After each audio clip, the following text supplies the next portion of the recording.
હાય મિત્રો, હું છું Arun Gamit Skynet computer classes વિદ્યાર્થી. ચાલો આજે આપણે જોઈ લઈએ કે ફોલ્ડર કઈ રીતના બનાવી શકાય. ફોલ્ડરની અંદર ફોલ્ડર બનાવે છે એને સબ ફોલ્ડર કહેવાય. તો આપણે સ્ટેપ બાય સ્ટેપ જોઈ લઈએ કે ફોલ્ડર કઈ રીતના બને. સૌથી પહેલાં તો આપણા ડેસ્કટોપ પર આવી જવું અને ત્યાં રાઇટ ક્લિક કરીએ. રાઇટ ક્લિક કરતાની સાથે ઓપ્શન ખુલી જશે. તો ઓપ્શનની અંદર આપણે ન્યૂમાં આવી ગયા. ન્યૂમાં પહેલું ઓપ્શન આવે છે ફોલ્ડર. ફોલ્ડર લીધા પછી આપણે ફોલ્ડરનું નામ આપવાનું હોય છે. ફોલ્ડરનું નામ આપી દઈએ સ્કાયનેટ. નામ આપીને આપણે સાઇટ પર ક્લિક કરી દઈએ કાં તો એન્ટર આપી દઈએ. ફોલ્ડર બની ગયા પછી આપણે ફોલ્ડરને ઓપન કરવું.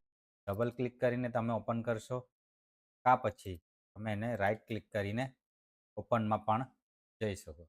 આપણું ફોલ્ડર ઓપન થઈ ગયું. થઈ ગયા પછી આપણે આપણી લેફ્ટ સાઈડે, મતલબ કે કોમ્પ્યુટરની રાઇટ સાઈડે પર ખૂણામાં ન્યૂનો ઓપ્શન આપેલ છે. એના પર ક્લિક કરી આપણે એટલું ઓપ્શન આવી જાય છે ન્યૂ. તો એમાં આવી ગયું આપણે સબ ફોલ્ડર સ્કાયનેટ સબ ફોલ્ડર.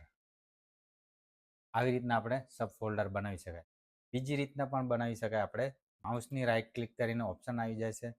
એ ઓપ્શનની અંદર આપણે ન્યૂમાં આવી ગયા. ન્યૂની અંદર ફોલ્ડરની અંદર ક્લિક કરતાં આપણું ફોલ્ડર બની જાય છે. તો ફોલ્ડરનું નામ આપી દઈએ સ્કાયનેટ સબ ફોલ્ડર 1. આપણું સબ ફોલ્ડર 2 બની ગયા છે.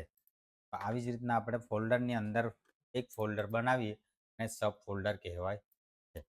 તો આવી જ રીતના તમારે નવું શીખવા માટે અમારી ચેનલને સબસ્ક્રાઈબ કરજો, લાઈક કરજો અને કોમેન્ટ કરજો, જેથી તમારી કોમેન્ટ પર અમે કંઈક નવું શીખવી શકીએ.